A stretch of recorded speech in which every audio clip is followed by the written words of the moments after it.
I'm Barbara. I'm Cheryl. And I'm Naima. We're three Black moms.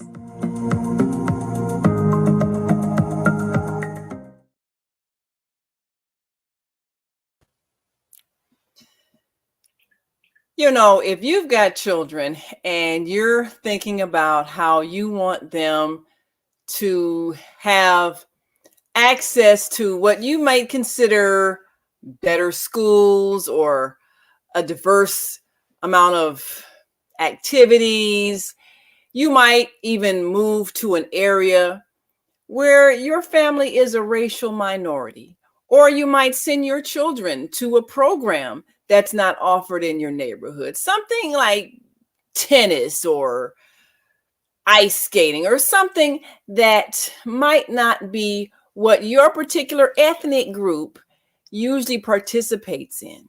But you want your children to experience this diversity. And so you're willing to perhaps take them places where not too many people look like them. Now, we know our children watch TV, they're on their phones, their tablets, their laptops, and they see all kinds of racial hostilities happening. And say by 8, 9, 10 years old, they know that there are issues between people who look different, and they know sometimes there's meanness. But what about that young child that hasn't really learned to see differences in people in that manner? They're 3, 4, 5 years old, and maybe all they have is their daycare or maybe even a little ballet class or something, but maybe they're the only one of their kind. And you know that some people might not be very nice to them. Some people might treat them kind of mean because of their so-called race. Do you wait till they come home crying or puzzled or saying, well, what does this word mean that they called me? Or why was that lady mean to me? Or why won't my friend's mother let me come over anymore? And they're devastated. Do you prepare them for that by saying something as soon as you introduce them to their new school or their new sporting event or their new dance class or somewhere where they might be treated with discrimination?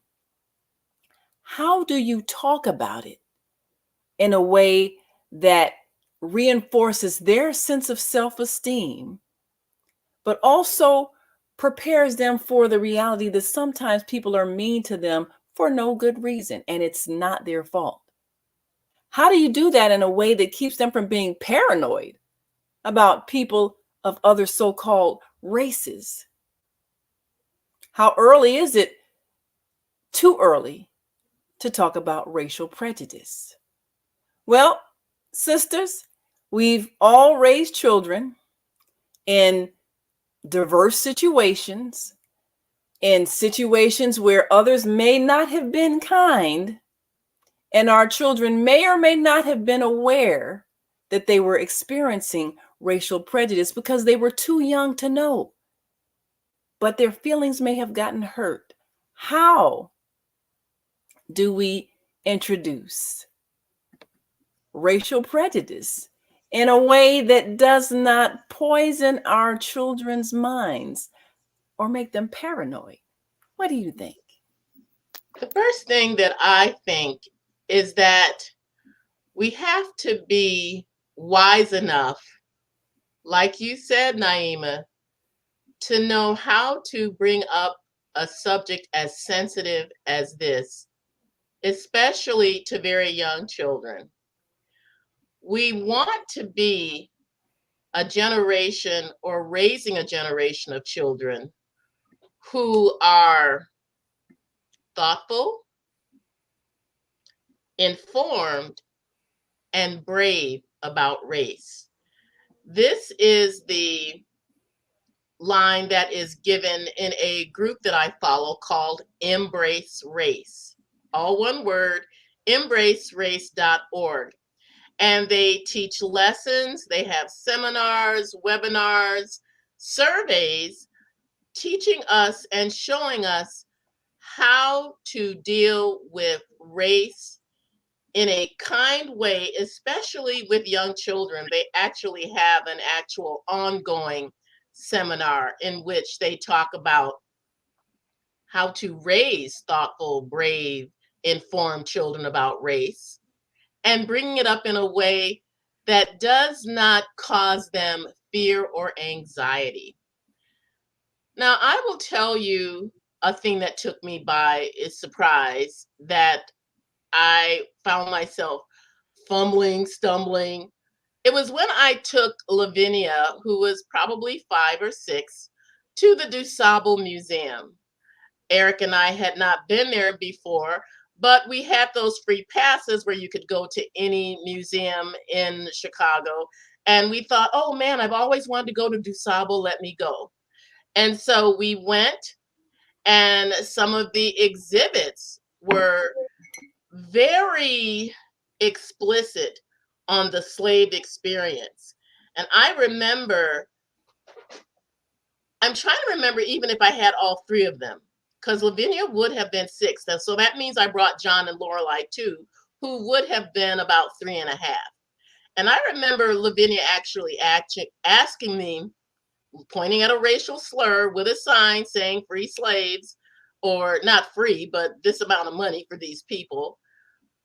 Mom, what does that word mean? And here I am, fumbling, stumbling, trying to explain how this is a mean word. This is a word that means hatred. This is done by mean, hateful people who don't know Jesus. This is what I tell my children, because I was taken aback by this. I didn't even know hardly what to say. So my recourse, of course, was to blame this behavior and this attitude on the mean people who hate God. So yes, they hate you too.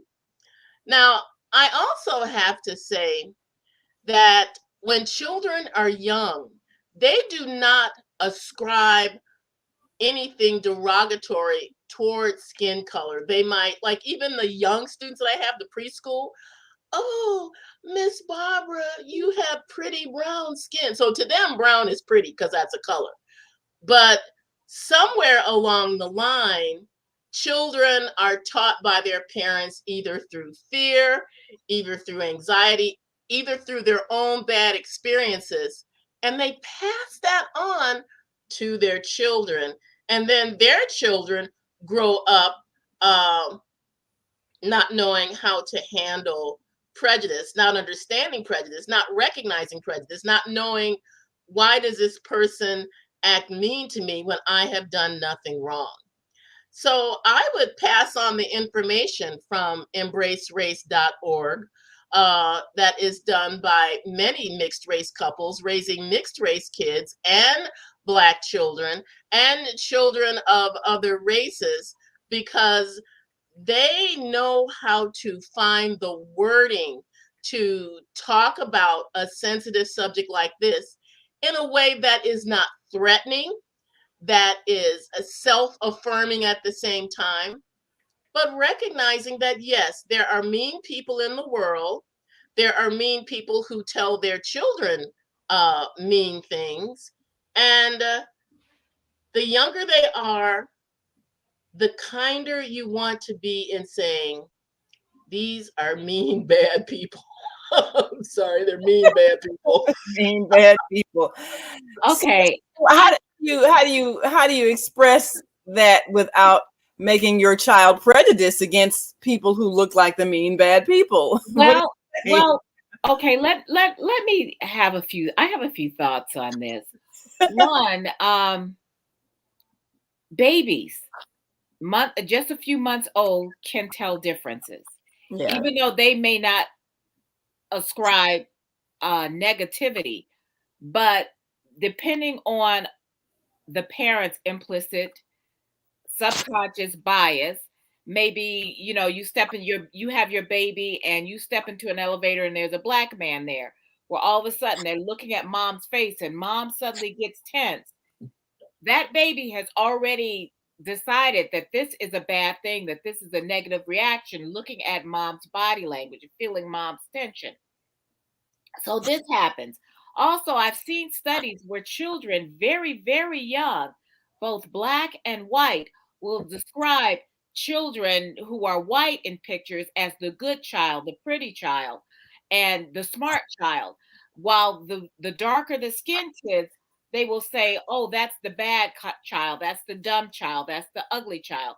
So white supremacy is part of the culture that our children, they grab onto this even before anyone says.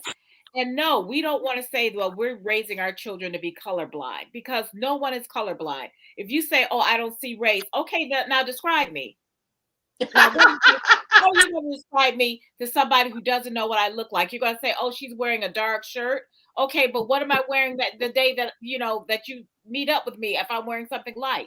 So let's not get to the point where we're trying to pretend that race doesn't happen. Even though it is a social construct, race matters. It's all over the world. It matters. And there's anti-black racism. Not only that, black children tend to be aware of race at a much earlier age. I remember our first, well, it probably usually it's around 3. It's actually around 3 years old when they had that first encounter. So think about that. These are preschoolers. But I remember my first one, and Barbara, this was funny because you and I didn't talk about this for what, 45, 50 years almost. When we went to Alabama and West Virginia to visit our grandmother, and we could not get a hotel room or motel room because they said they did not rent to colored people. Right. Barbara, you would have been 10. Yeah. I was 6, and Naima, you were 3. So you might not remember. But Barbara always thought that I was too young. That's one of my first memories of Wow. of racial prejudice as a 6-year-old. So if you wait until someone says something mean, you're probably already too late, because what happens is that kids will internalize these things, not tell their parents, and they don't know. So the first thing you have to do, I think, as a black mother, but as a mother of color, this would be Asian or indigenous or Latino or Hispanic. I would say, for one thing, teach them to love themselves before they go to school, especially when they're going to be one of few in a mostly white space. Now, Sarah went to school at a Catholic school mostly because the teachers there were lay leaders, and I knew the teachers were great because one of them is a member of my church, one of the most brilliant women that I'd ever met. And I said, I want Sarah to go to her school. So, but most of the other kids were white. Almost all of the kids were white. And I remember when because she might be biracial, but she got my hair. So I had braids and twists and all kinds of things that I used to do to her hair. And one day she came to me, she was in 2nd grade, and she says, I want my hair to look like all the other kids. I want my hair to look normal. So after you all talked me off the ledge, and I think I've told this story before, I said, okay, it's just hair. So I went to a hairdresser, had her straighten it. And then she got it, because suddenly some of the white kids were saying, oh, or one of her white friends was saying, oh, your hair looks better. And that ticked her off, because she realizes that was a part of her identity. In the meantime, all the little white girls wanted her hair, because I would do beads with their names in it, and I would do all kind of fantastic things with her hair. They wanted her hair to the point where I had to have a hair braiding party for the white moms. So I wanted to ascribe, racial pride before she had to encounter being in a white space. And she still had identity issues that were helped by the time she got to college, or when she went to high school where there was a more diverse population. But start young. Start teaching, you know what? Not they're mean people, but you're a great person. And if that person is mean to you, that's on them. And it's hard to tell that to kids because kids feel that. And if you have a teacher or someone else in authority who's mean, or you feel like there's an issue, put your scary black woman face on and march yourself down there and make sure, not that face, and make sure A scary one, I must say. scary in a different way, but make sure that you also make sure that the prejudice isn't starting from the top. Then you can do things like there was a story that I read from these people who were from they were Middle Eastern, and they were afraid they were immigrants, the parents were immigrants, and they didn't want their food brought to school because they thought, oh, everybody's making fun of me. So the mom went in and she cooked for the whole class, for two classes. She had two kids there. She cooked for the whole classes, had everybody eat the food while she taught about their culture. And that opened things up for this kid who was trying to just assimilate, because we Right. have Assimilate, right. integration and we have assimilation. And integration is you're allowed to keep your culture. Assimilation is that when you're trying to be part of the group. And what happens with our children of color is that they try so hard to be part of a group that other people have decided that they're not good enough to get into. So let's let them embrace their culture, and then other people can, deal with who they are, because we can't stop, we want to have kids embrace that before they get to college and before they're talking about diversity, equity, and inclusion. That should be part of what they're looking at and thinking Right. about when they're 3 years old, when they're in preschool, when they're in pre-K, when they're in daycare. These are the things we need to start teaching our children so that they come with their armor and their sense, which is their sense of self-worth, before they get in, so that they know that they're okay. These other people have the problem. They don't.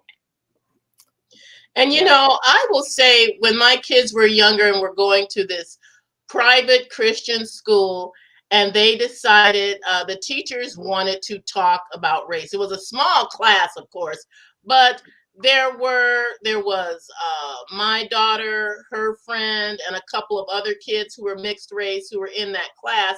And they weren't experienced in teaching this. They wanted to teach about racial prejudice. I think it was like February, and they're going through all of the racial stories of things that had happened to African Americans back in the day.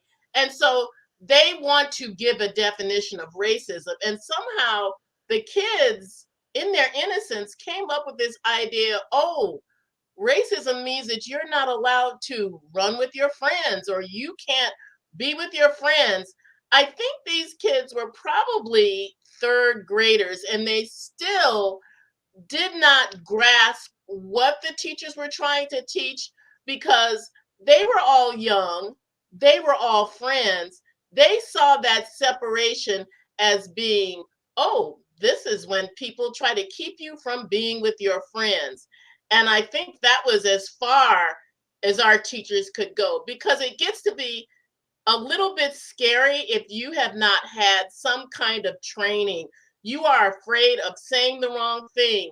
You are afraid of bringing up questions that you yourself don't know how to answer. You are afraid of feeling, if you are not a person of color, you may be feeling intimidated because you have to admit that you're in the dominant class that has been able to assimilate. I read this book by Esmeralda Riviera. I'm not sure if that's her last name or not. She wrote a book called When I Was Puerto Rican.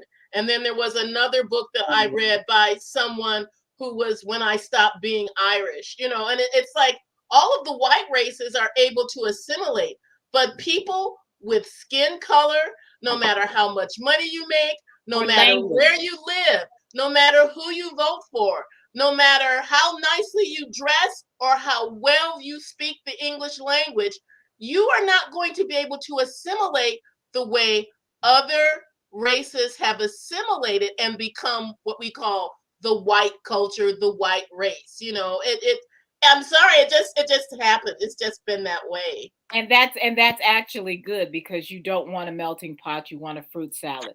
Let Yeah. me, but there was a woman who did something brilliant. I've talked about her before. I've preached about her, and I'm going to show her brown eyes, blue eyes exercise in my class where I teach about diversity.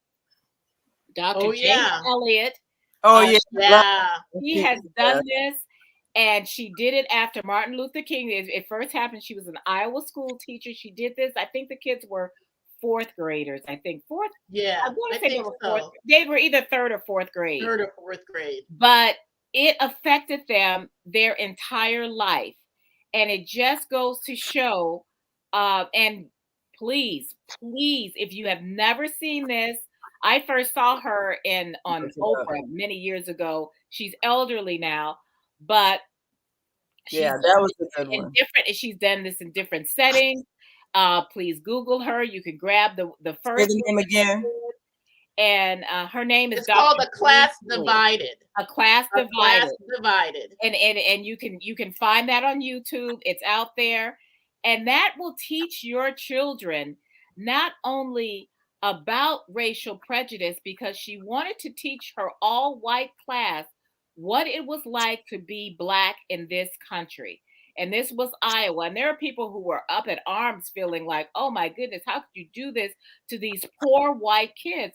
Which made them quite tone deaf, because they didn't get the fact that they had been doing this for centuries to poor Black kids.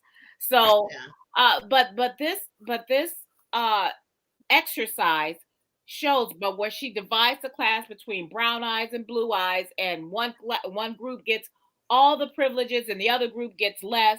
Then she switched it, and the kids, they not only learn about prejudice and discrimination, they also learn about empathy. And because all of a sudden the kids who were their friends, they couldn't play with them anymore because their eyes were a different color.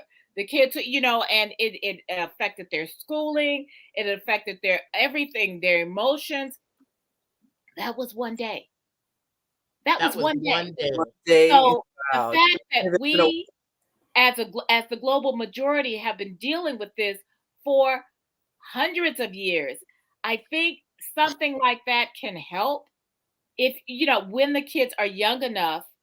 But now, with everybody being so afraid of their children getting their feelings hurt, yeah, these kids got their feelings hurt, but then they understood why it's wrong to hurt other people's feelings.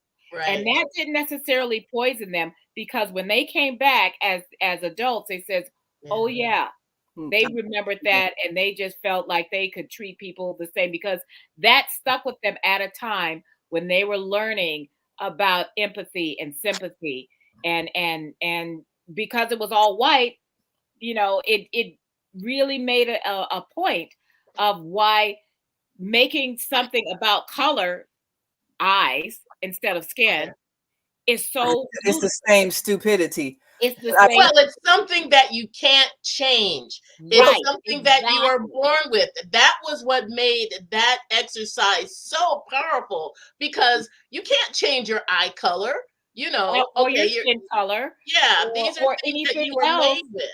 And we're a rainbow of races. We're a rainbow of, God made all of us, and he had variety because he likes variety. Well, this is what we have to begin teaching overall, is that, first of all, everybody is an equal expression of the creativity of the Creator. There's nothing wrong with anybody's anything. You are perfect exactly as you are.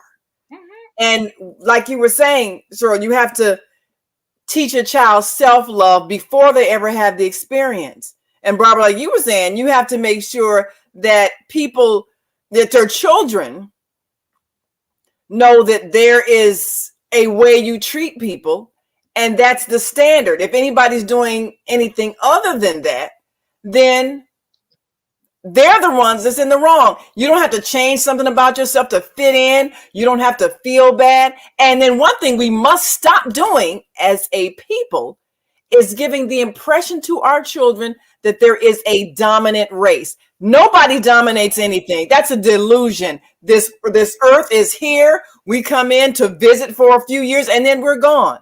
Nobody's in control of the earth. You have people who can either be kind or unkind. That's the only choice you have. You don't control anything. You don't control anybody. We have to stop planting that thought that our children have to comply with someone else who's unkind to them. Or the respectability politics of trying to be good enough to for white people's approval. We have to stop that. Anybody's approval. We have to stop. We have to stop. We have to stop our own anti-black work on. We've been, I mean, we had parents and grandparents. Well, it's the white man's world. You got to play by his rules. We should never say those kind of things again. Never. We shouldn't be saying those in this day and age anyway. And you have a lot of people that still think that way. Yeah. They're measuring themselves by a human standard. It's always measurement by a divine standard. Are you treating people the way you wish to be treated? That's the standard. Not whether these people like how you look. Or better than that, treat people the way they want to be treated. Well, some people might want to be abused. I don't know, but no, but you know what I mean. There a song like that? Isn't there a stalker song about that? I don't know. No, that's not. No, that was last week. No, it was to treat people the way it makes them feel good, not the way it makes you feel good. Because you may do stuff, like you may give. But think about this though. That makes you feel good.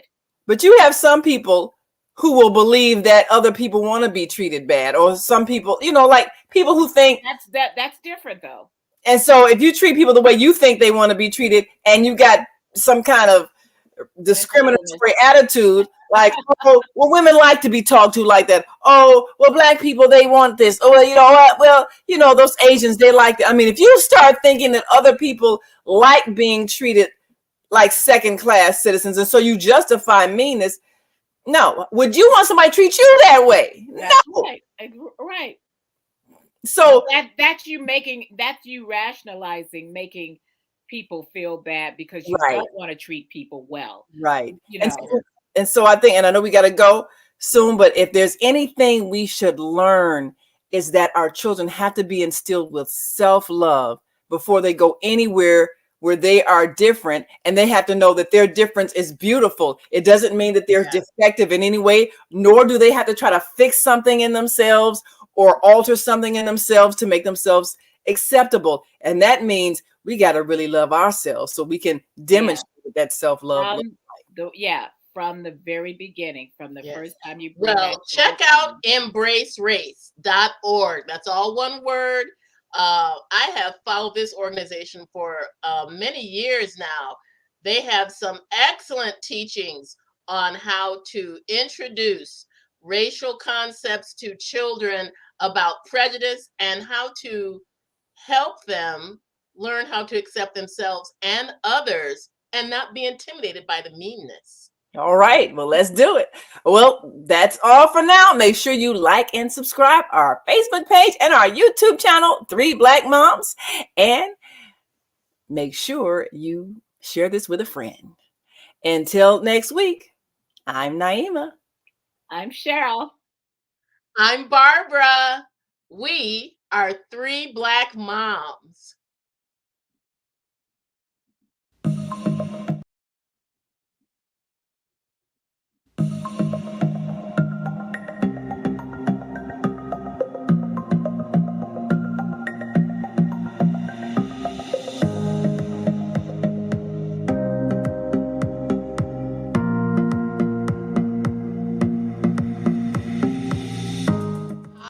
I'm Barbara.